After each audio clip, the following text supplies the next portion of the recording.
E a avó? Malu? Minha mãe vai perguntar assim. Ela vai perguntar quem é o Toninho, você responde, tá? Quem é o Toninho? Duca, quem que é o Toninho? Quem é Du? Duca, quem é o Toninho? Seu pai. E hoje, quem que é o Toninho? Hein? Hã? Eu. Por quê? Porque tá com o sapatão do tio Toninho? É. E o que você ia falar pro Rafael? Conta pra mim. Levar o quê com ele? Um papo. Levar um papo, né? Por que levar um papo? Porque hoje ele é seu pai. Então ia levar um papo com você. Né, Du?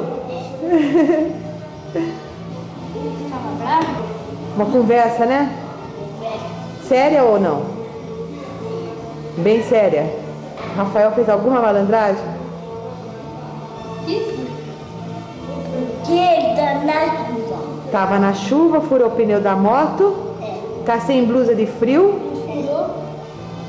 Quebrou o raio, né? O aro. Só faz arte, não faz, Du?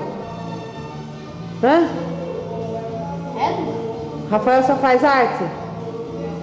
É, Duca? Tem. Não tô jogando na chuva. Não pode ir na chuva, hoje tá chovendo muito, né? É. Tá frio, Você chovendo. quer andar de moto? Falei, com uma roda só não. Quer? Quer. Andar de moto? Quer ou não quer? Tá com a moto? Tá com a roda? Tá. De trás? É. Quer? Não, tô com sapatão. Sim, sapatão. Mas Mas você tá quer? sem roda, Duca. Mas você quer ou não quer? Ele perguntou se tá de roda. Sei, mãe. Se tiver com roda, você quer, né, Duca? Quer.